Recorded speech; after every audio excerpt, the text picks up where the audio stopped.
दोस्तों, अगर आप भी रूस की कोरोना वैक्सीन आने से खुश हैं तो इस वीडियो को अभी दिल से लाइक कर दीजिए। दोस्तों, कोरोना वायरस की वैक्सीन बनाने में दुनिया भर के सभी वैज्ञानिक दिन रात जुटे हुए हैं और जल्द से जल्द वैक्सीन तैयार करने की कोशिश कर रहे हैं। हाल ही में रूस ने दुनिया की पहली कोरोना की वैक्सीन को रजिस्टर करा के सभी को पूरी तरह से चौंका दिया था। जी हाँ, कोई भी मानने को ये तैयार नहीं है कि इतने कम समय में रूस ने अचानक से वैक्सीन को कैसे तैयार किया। अब ये वैक्सीन कितनी कारगर साबित होती है वो तो वक्त आने पर पता चलेगा। दोस्तों, ये तो थी रूस की वैक्सीन। अब अगर हम बात करें हमारे देश भारत की, तो कोरोना वायरस की वैक्सीन तैयार करने के लिए देश की कई फार्मा कंपनीज तेज़ी से काम कर रही हैं। ICMR के साथ काम कर रही हैदराबाद की कंपनी भारत बायोटेक, पुणे की सीरम इंस्टीट्यूट ऑफ इंडिया और अहमदाबाद की जायडस कैडिला के अलावा भी अन्य कंपनियां वैक्सीन बनाने में लगी हुई हैं। इसी बीच दोस्तों, भारत की वैक्सीन से जुड़ी अच्छी खबर निकल कर आई है। जी हां, ICMR के महानिदेशक बलराम भार्गव ने 2 देसी वैक्सीनों की प्रगति पर वैज्ञानिकों को शाबाशी दी है। ICMR हैदराबाद की कंपनी भारत बायोटेक के साथ वैक्सीन बना रही है। वहीं अहमदाबाद की फार्मा कंपनी जायडस कैडिला की वैक्सीन भी दूसरे चरण के ह्यूमन ट्रायल में आखिरी पड़ाव पर पहुंच गई है।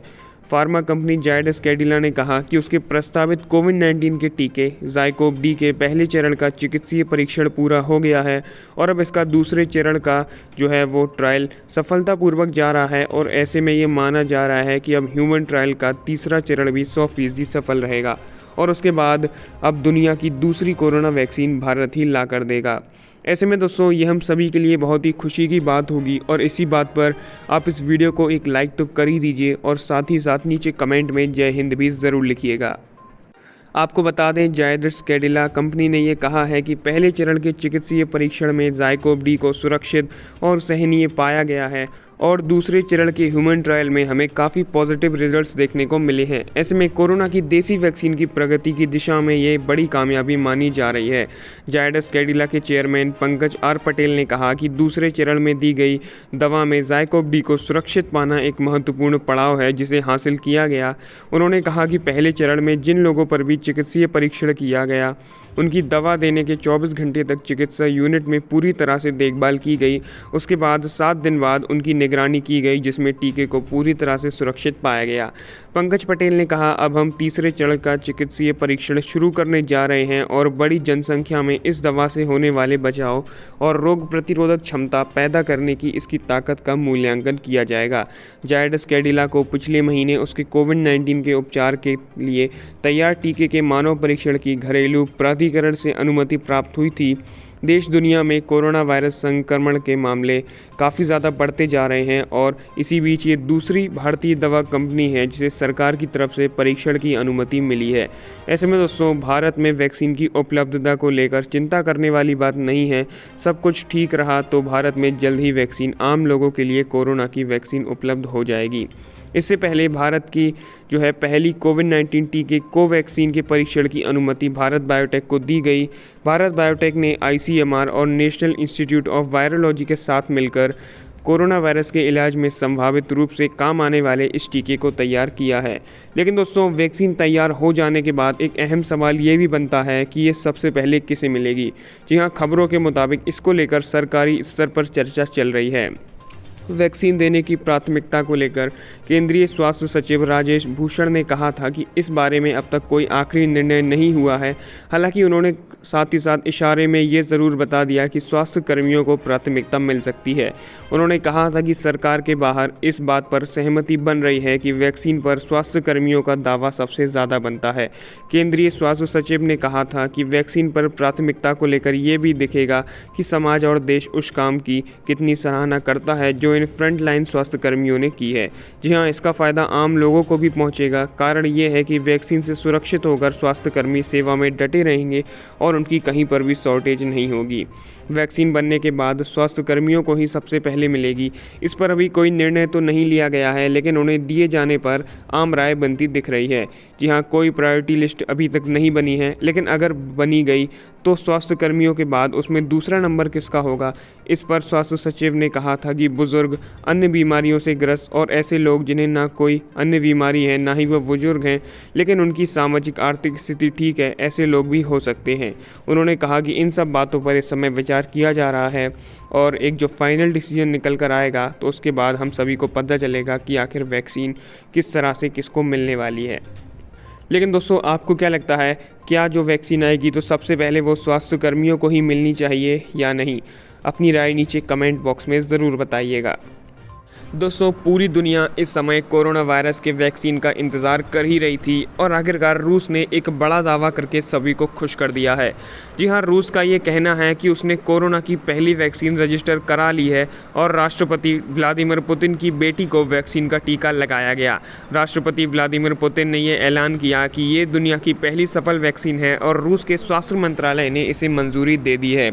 रूस की समाचार एजेंसी AFC ने ट्वीट कर इस बात की जानकारी दी है। इस वैक्सीन को मॉस्को के गामलेया इंस्टीट्यूट ने तैयार किया है और आज रूस के स्वास्थ्य मंत्रालय ने कोरोना की जेम कोविड वैक्सीन को सफल करार दिया और इसी के साथ व्लादिमीर पुतिन ने यह दावा किया कि रूस में जल्द ही वैक्सीन का प्रोडक्शन शुरू किया जाएगा और बड़ी संख्या में वैक्सीन की डोज बनाई जाएगी।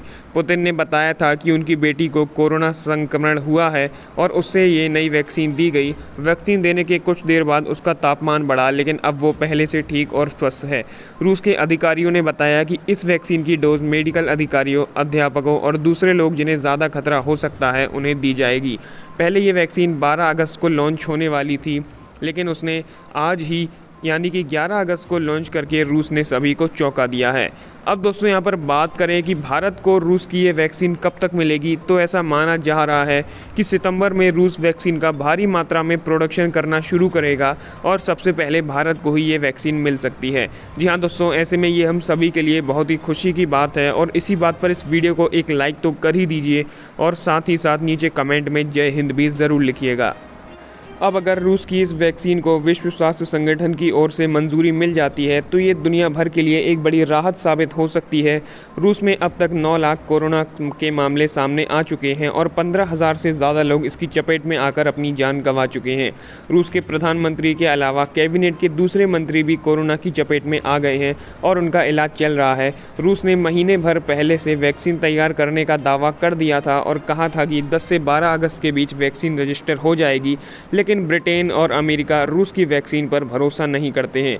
जी हाँ दोस्तों, इसके अलावा रूस पर वैक्सीन के फॉर्मूले चुराने का भी आरोप है।